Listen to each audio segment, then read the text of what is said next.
Ngayon po ay November 2. Ayan. At nagpe-prepare po ang mga kasama natin dyan sa ayan, mga katulong natin si parang Stepper Jut. Nandiyan din si Tito Will. Naglilinis sila ng 2 pirasong pato.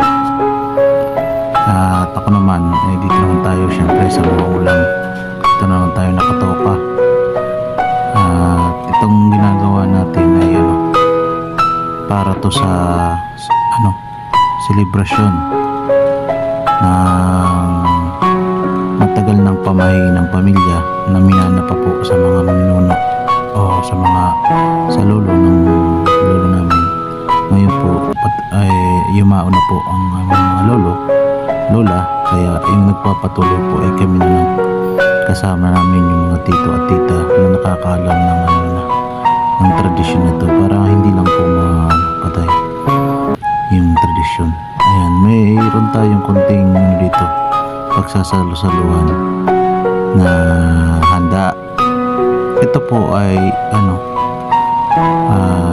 handa para sa mga yumaong mahal sa buhay, kapamilya. Ayan, ito kung po sa madaling salita po, ito po ay para sa mga kaluluwa ng mga yumao.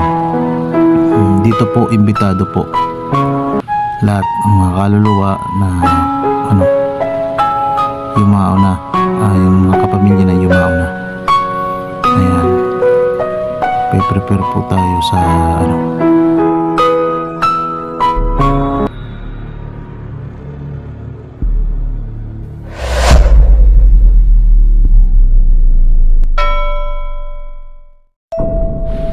tuwing piyesta ng mga patay po ginaganap itong selebrasyon. Dati po nung buhay pa yung mga lola ay pinaghahandaan po ito. Minsan po nagkakatay pa ng isang buong baboy, panghanda lang po sa okasyon na to. Syempre nagkakaipon-ipon po yung buong pamilya at kailangan po maraming handa. Ngayon na may kanya-kanya na silang pamilya at lumipat na rin yung iba sa malalayong lugar dahil nakapangasawa na, konti na lang po kami na nandito. Kaya kung lang po yung yung makayanan, yun lang po yung pagkakasyahin. Ayan, nakahubad na naman po tayo dyan dahil nga po napakainit. Ayan, sobra. At ayan, makakaluto na tayo ng isang putahe.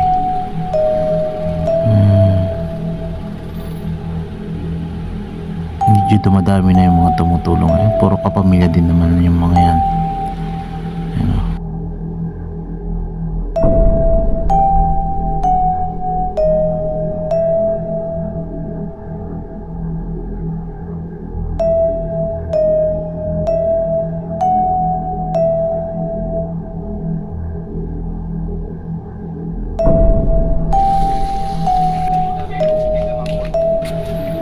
Yan, magpapabaga na po si Tito Will.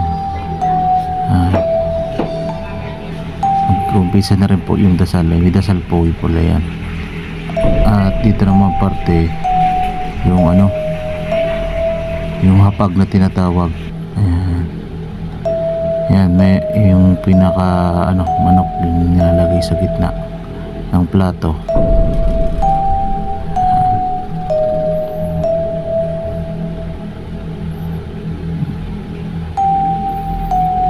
Ayan, nag-umpisa na po yung dasal. Hindi na natin na-videoan kasi nga po dati nung mga bata pa kami yung turo sa amin, habang daw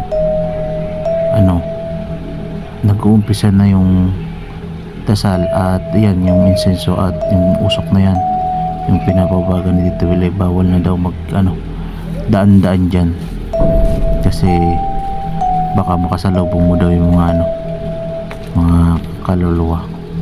Ayan, dito naman tayo sa likod dumaan kasi nga makalimutan natin kumuha ng toyo. Ayan, dyan na yung nakalagay yung lahat ng pagkain nasa lamesa. Yun po ay alay doon sa mga yumao. May nagbabantay lang po na isa dyan. Ayan. tayong tuyo. Kaya nabusan tayo. Ayun oh. Ayun yung tinatawag na pag lahat ng paborito ng mga yumao na kamag-anak naka nakalagay. Meron dyan apog, yung pangnganga, yung anisado, at mga malagkit na pagkain.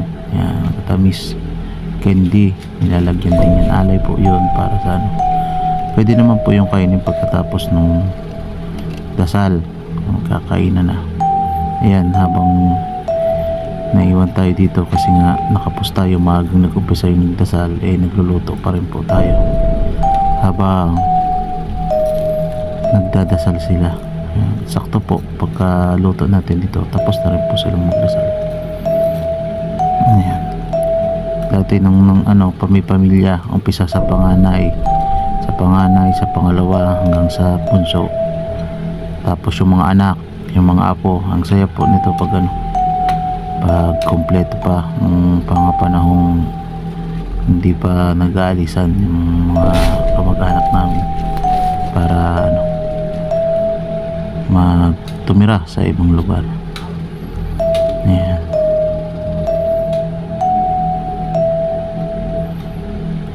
Dito lang tayo sa sa lutuan. Ayun o.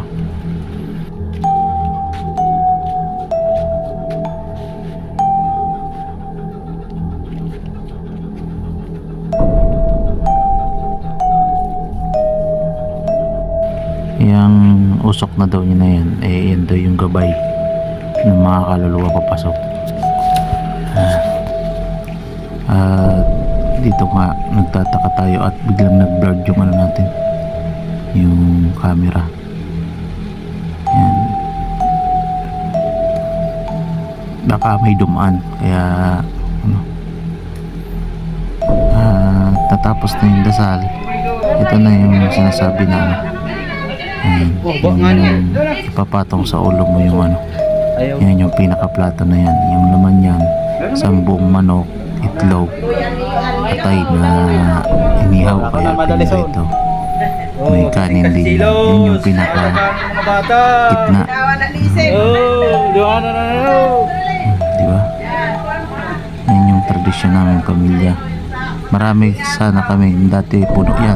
Pag nagkakaipon-ipon na, nagkataon na wala na yung mga lolo, kaya konti na lang kami nagpapatuloy ng tradisyon na yan.